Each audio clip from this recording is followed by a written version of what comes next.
Hey everyone, Brad Bradford here, out in Etobicoke at the Daily Bread warehouse for their food distribution network. I'm sitting down for a conversation with Neil Hetherington to learn more about food insecurity and the ways that Toronto can build a more affordable and resilient city. Let's check it out. Toronto is a city of 630 square kilometers with 158 neighborhoods and more than 3 million people, each with their own story to tell. This is For the Love of TO with Brad Bradford. Hi everyone, I am here with Neil Hetherington, CEO of Daily Bread Food Bank, one of Toronto's most essential frontline organizations. Since taking on the role in 2018, Neil has overseen a period of unprecedented demand with record numbers of Torontonians relying on food banks as the cost of living in this city has skyrocketed. We're talking about affordability, food insecurity, and what it will take to build a stronger and more resilient city. Neil, welcome to For the Love of TL. It's great to see you, Councillor. Good to see you. We are out in beautiful Etobicoke at the Daily Bread warehouse. For folks who are listening on the podcast today, there's a lot of activity, sorting, volunteers here in the building. Take us through what people are hearing and seeing. Yeah, this is just a typical day at the Daily Bread Food Bank. You know, before the pandemic, we were pushing out maybe 35,000 meals per day. That number is closer to 200,000 meals per day. Wow. So just under 1 million meals a week go out from this facility to the food banks all across the city of Toronto. We would never be able to do that unless we had incredible volunteers who say, you know what, there's a problem when it comes to food insecurity and I want to do something about it. And they're here to feed that need now. But it's also an army of advocators who are fighting to sort of change the systems that are causing food insecurity. We're going to get into that. I just met Simon, who is a volunteer here. It looks like he comes in and helps out on a regular basis. How many volunteers are typically involved in the weekly or monthly production here at Daily Bread? Yeah, so the Daily Bread's got about 14,000 volunteers, 14,000 different people who come out. Some of them are individuals who come out a couple of days a week. Some of them are once in a while, and many of them are corporate volunteers. So they'll be, instead of going on a ropes course in Halliburton, they do a team building exercise and they come in, they pay us for the privilege of sorting food. And so they have a great time learning about food insecurity and how they can contribute back. And so it's always a hub of activity. So just so people understand, because I wasn't aware of it till you walked me through it, the Daily Bread is really like the warehouse that collects all of the food and then distributes it to a network of food banks across the city. You're a great volunteer, Joe, and we were just talking about volunteerism. Thank you for being here. Awesome. And so volunteers like Joseph make sure the food goes out to the network. There's about 200 food banks in the city of Toronto that Daily Bread supports. And so they're scattered in every borough and every former borough. And you can pretty well walk to a Daily Bread food bank anywhere in the city of Toronto now. How did Daily Bread establish that role as this sort of central clearinghouse to collect and to distribute and to push out to the smaller network? I think like all initiatives in the city, it started by a small group of very committed citizens who said, listen, we're running individual food banks.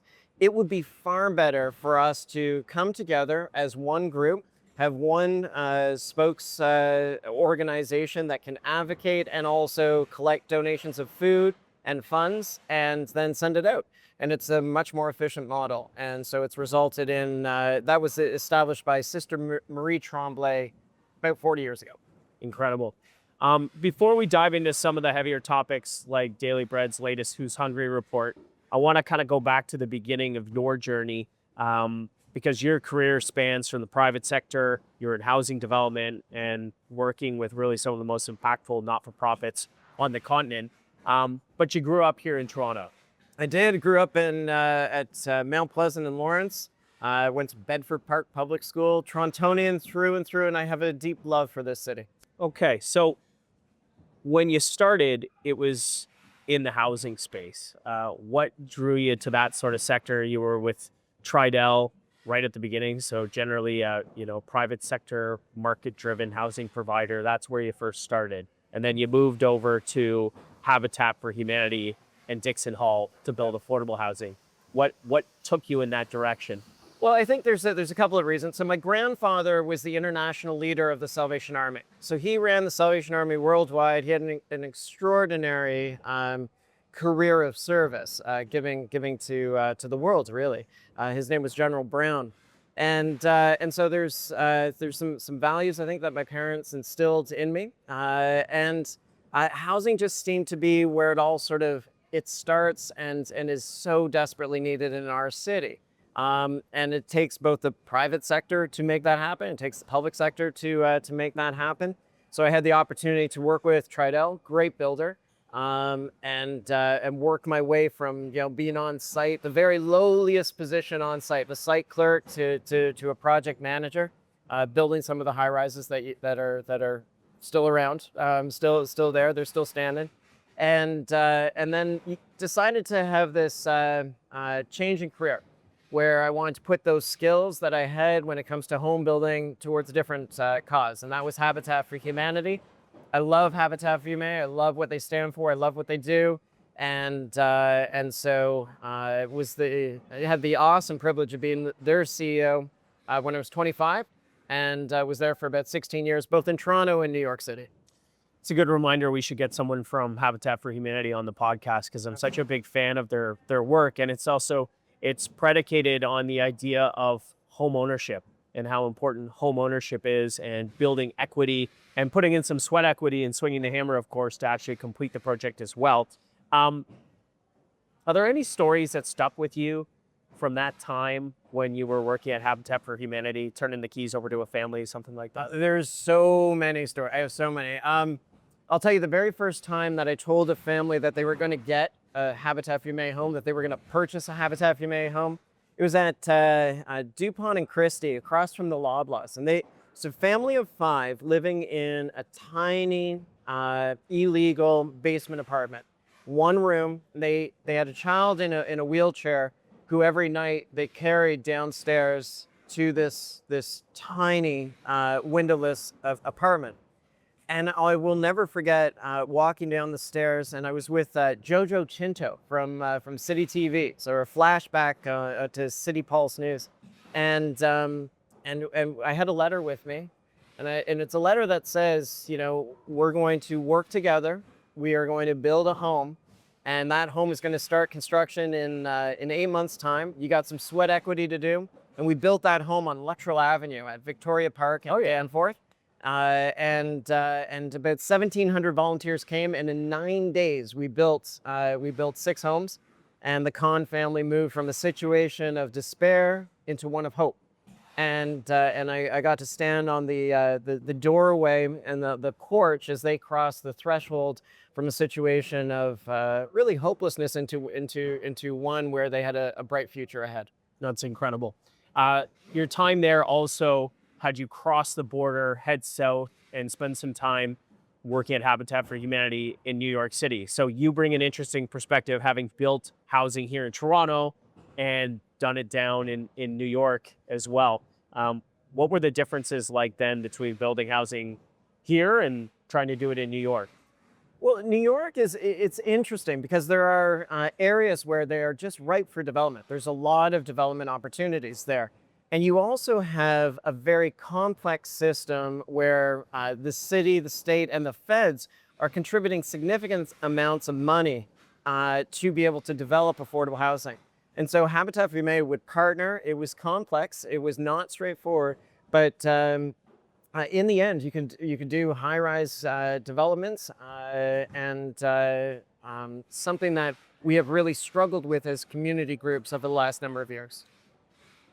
Did you find it easier to do it in New York because it was more support and encouragement, partnership from the feds and the state versus Toronto context? Zoning was faster. Yeah. You could get things zoned much more quickly. There were partnerships when it came to the finances that made radical common sense, that allowed a not-for-profit to be able to pull together all these different mortgages from different state agencies and figure out both the sources and uses of funding fairly in a straightforward way.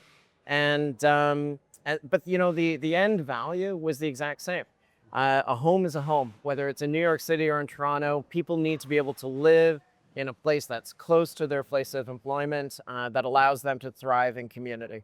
So central through all of your life's work is a commitment to affordability. And when we're talking housing, it's often a conversation about affordability. And when we're talking about food security, it's a conversation about affordability. So you've been in that world for the past 25 years. How have you seen the issue of affordability change, evolve to where it is today, where it feels like things have never been more expensive and life has never been less affordable? Yeah, there is an increasing divide that we have in our city, between those who, in our country, between those who have and those who don't have. And so I think we need to constantly be aware of that and guard against that. And so the food bank is kind of that stop where people have to make it, um, in hopes of holding on to their housing.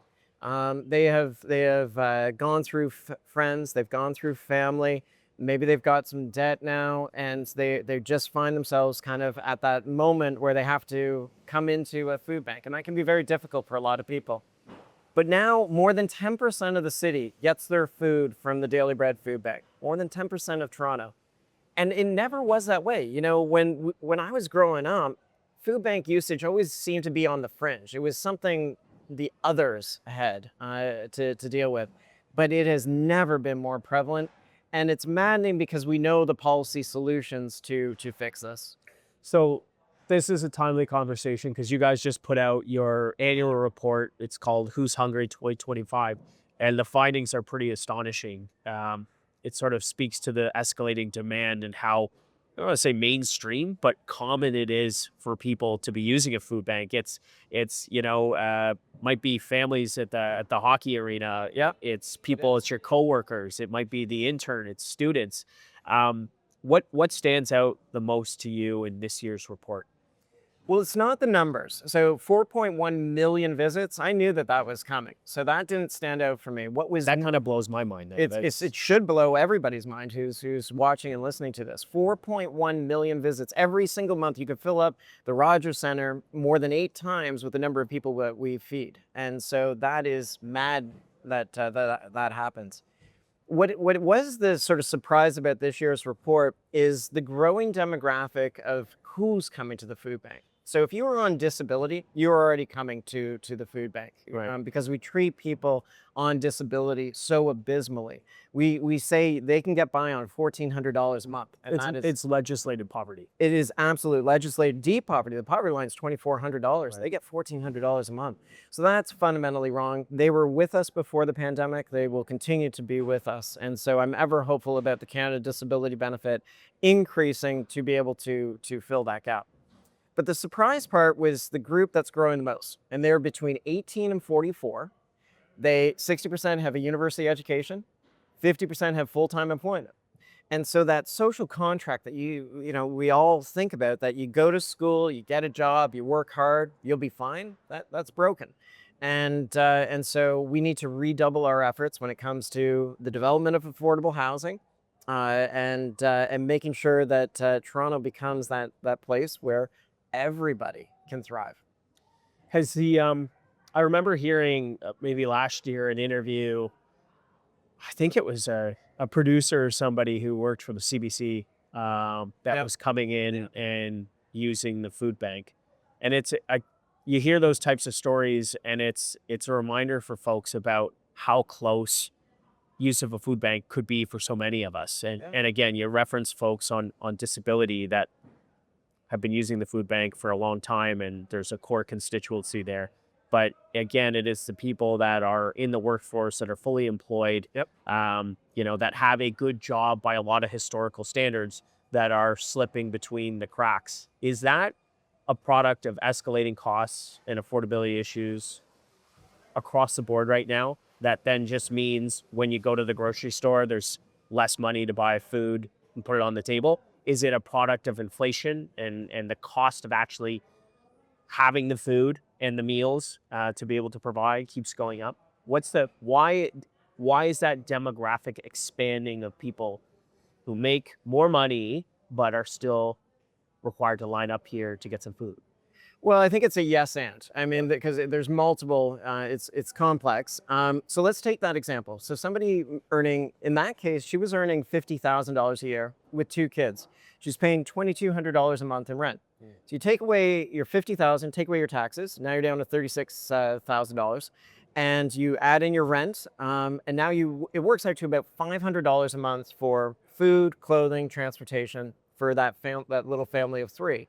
And you realize the average person eats about $350 a month in food. So she's underwater already and having to rely, and that's before paying for transportation or clothing or school books, whatever the items are, the basics are. So the math doesn't math on that front. So why is that happening? Well, the first thing you have is a lack of affordable housing. So in the province, we build about 14,000 houses now, rental housing per year. That is increasing, but it is still so much less than what we actually need. So lack of rental housing, we got to increase that supply. We know that as a country. And maybe one of the hopeful things that I have is that as we talk about these issues, it's now become a political item. We're talking about affordable housing. When I was working at Habitat for Humanity, it wasn't a kitchen table conversation. But yeah, the affordable housing, everything sort of stems from that. Then you think about other taxes that you don't see very much. Think about the tax associated with congestion and how many billions of dollars that's costing the city of Toronto now. I'll tell you, it's costing Daily Bread. We had to buy 2 new trucks just because of congestion. When the Gardner went through its overhaul, its makeover, we had to buy 2 new trucks because we could not make the deliveries that we were making prior to that. So there's a cost to us of $300,000 per year just to operate those 2 trucks. That's interesting because I don't think a lot of people would necessarily draw the link between your distribution network, which is huge, 630 square kilometers in the city, and the impact of congestion. And for you, it's very real because it's additional vehicles, because time lost in traffic, and additional drivers to be able to make those shipments. So what you were able to do maybe 10 years ago with the same sort of fleet, the requirement because of traffic and congestion in the city has pushed up, and that has an escalating impact on cost. It does. And so you think there's $300,000 that I can quantify and say just because of congestion. And so that's 300,000 meals for the city of Toronto. That's 300,000 meals for the city of Toronto just because we have slowed down as a city. And so I'm really excited that there is the Gardner is finished. We made a big push for that 24/7. And that made radical common sense. And there's a whole host of on the list. I'm excited for some data science to come into the fold to start to deal with this. Yeah. Okay. You have described food banks and the policy around that as every food bank visit is a policy failure. Yep. And I think I have a sense of what that means, but for you, is it structural in our economy, in our society, or are there policy issues that are the root of the cause of this sort of policy failure, the fact that we need food banks? I know you'd love to actually be out of business. I would. You'd love to not exist. Absolutely. But is it a structural thing in our society? Is it the policy that's the root of the cause driving the demand? So food banks, in the sense that they are now, have been around for 40 years. But we've always had food charity in our history as civilization. There's always been food charity. But it needs to be infrequent. It needs to be short in duration. There are times where people go through a bad period and they need food charity at that point. But let's think about chronic usage. Chronic usage because we don't have affordable housing. Chronic usage because we treat those on disability abysmally. And legislate them to be in deep poverty. We shouldn't be picking up the tab for that, but we do. And chronic usage because in the new economy, you have reforms to EI that need to take place that would allow people to be able to both work and afford what they need in order to live in our city. So yeah, they're all structural. Every time there's a visit there is a policy failure behind that. Absolutely. So on the policy front, housing plays a big role in all of this. What do you think the changes are needed to how we develop and deliver housing that people can afford in a city like Toronto? Yeah. So three things. So one is time. You've got to make sure that when somebody has the opportunity to build on a piece of land, that it doesn't take 7 years to get a permit. It's funny, but the city broke ground on site 777 Victoria Park, and that project started in 2018 as an idea, as rezoning, as all the consultation around that. And then city council kicked it around a bunch of different times, changing the direction of that. And groundbreaking was just maybe 2 months ago, maybe a month ago. And everyone's taking a victory lap, and we're there, shovels at the ground, all the pomp and circumstance. But it dawned on me in that moment, we are 7 years getting to a groundbreaking on a city-owned, city housing site. And it occurred to me that 7 years, people should be moving in, not breaking ground. There's the urgency. They should be having their 5th-year anniversary of the building being completed. But you know, when I was at Treadell, it was 2 years, and we've moved from 2 to 7 years. And I'm not sure we've built safer or better buildings or more appropriately zoned buildings in that expanded time frame. So the first one out of the three would be timing. The second is investments. So that's both of land and of funds. I love that Anna Ballow's heading up the Build Canada Homes, $13 billion. That's important money to come to cities all across the country. And the third thing would be rent supplements. The federal government, through the National Housing Strategy, provides rent supplements. What Anna's doing is good, but not going to be ready for another 5 to 10 years from now. Right. And in the meantime, we need to make sure that people can afford to live in the homes. And so Toronto needs to be on the forefront of being able to get those rent supplements to get people out of, into affordable housing. So what's interesting there is I didn't hear you mention the idea that local government or the city should be building the housing. Now, I'm on the record not really being a big supporter of that, because I don't really feel like the city is going to do it for faster or for less money than folks in the private sector. But do you see a role of the government putting on the hard hat and swinging the hammer? I see a role for government funding the private sector to do that, right, and retaining ownership of it. But the idea, I mean, where I'm at, I think that, the for-profit sector builds things faster, better, cheaper, and at a higher quality, quite frankly. And they can use government funds to be able to do that. That's important. And it's absolutely needed. And the government can retain ownership of it. We've had a number of years where we've solely relied on the private sector to solve all of our housing woes, and it won't. There is some housing. There is a role for social housing, and that when in the 90s, when Martin and Chrétien got out of developing co-ops and that type of thing, we all signaled at that time that was going to be problematic. And a generation later, we're feeling it, and it's going to take a couple more generations before we clear the problem. City Hall in 2025 declared food insecurity as an emergency. And so a lot of the time in the council chamber, there are motions that come forward, epidemics, emergencies, declarations on different files. And I think, it comes from a good place. I think it's done because we want to recognize the moment and the challenges and the magnitude of those challenges. I'm not necessarily convinced that a declaration on a council motion actually moves the needle or makes a difference in addressing food insecurity. Let me debate you on that one. Okay. Because I think it does. Okay. And I hope you voted in favor. I got to check that. I did. Okay, good. So here's what it did. It drew attention to the issue. So it not just as a one and done media blip, but an ongoing topic where I can speak to a Rotary Club and say, did you know that this happened? And it legitimizes the struggle that we're going through. So I think it's useful from that perspective in changing the hearts and minds and expanding the tent of people who go, okay, we really do have a problem here. So that's useful there. But it also came with commitments to, say, the student nutrition program, where the federal government is contributing significant amounts of funds to student nutrition.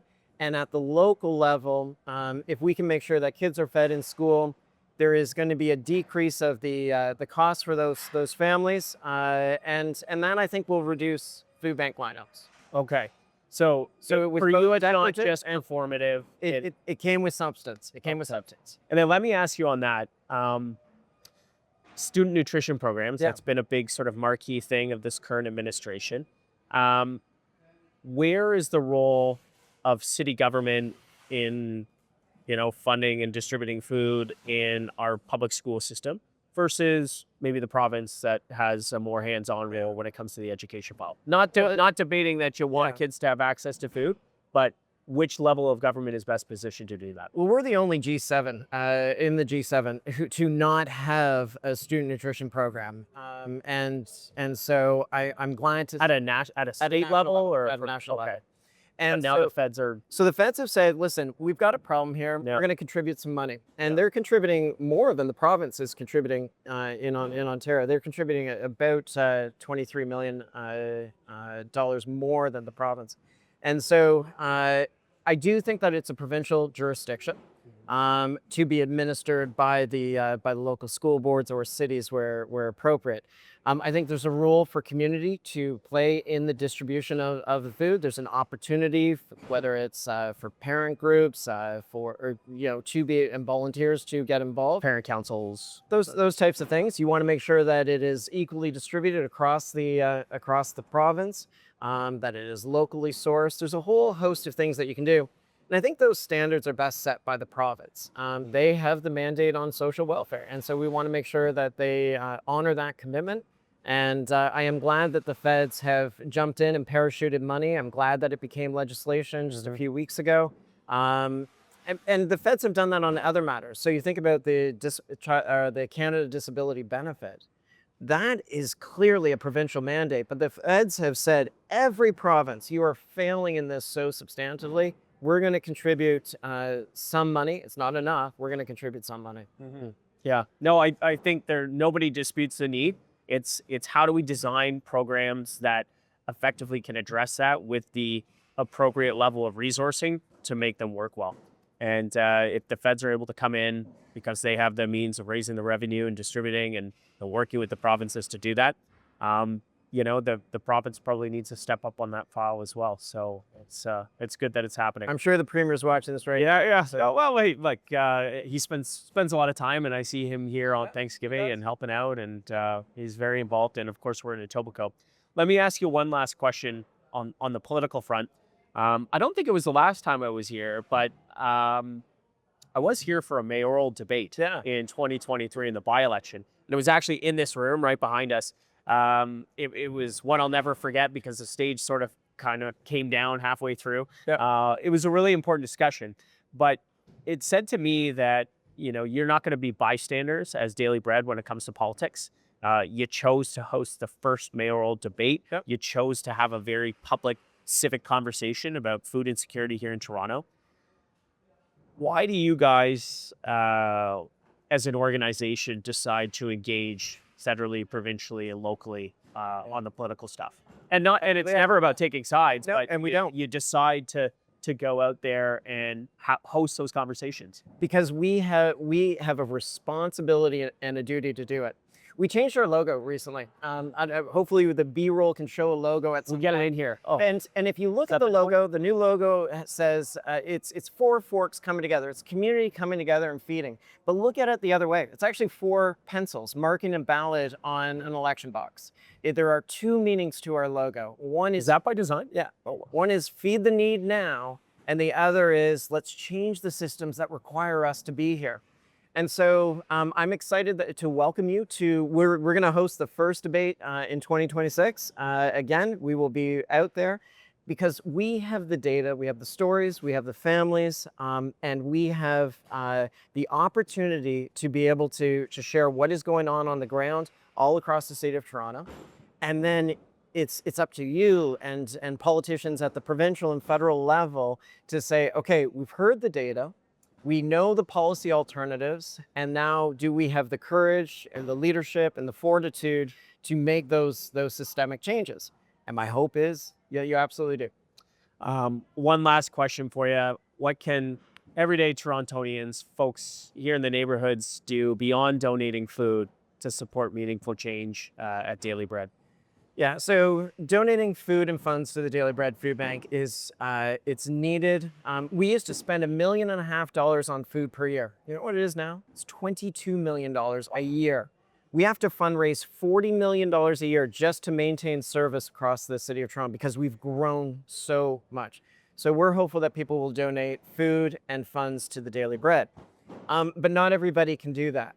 But everybody can advocate for change. And so my hope is that anybody watching this will send an email or pick up the phone and say, listen, I saw this podcast. I know what's going on with food insecurity. And it doesn't matter which party, it doesn't matter which level of government, phone them and say, today's the day to build a better Canada. And encourage those politicians to chart the right course. Neil, it's been such an honor having you on the show today. I'm such a huge fan of your work, your commitment to the city and the country, your life of service.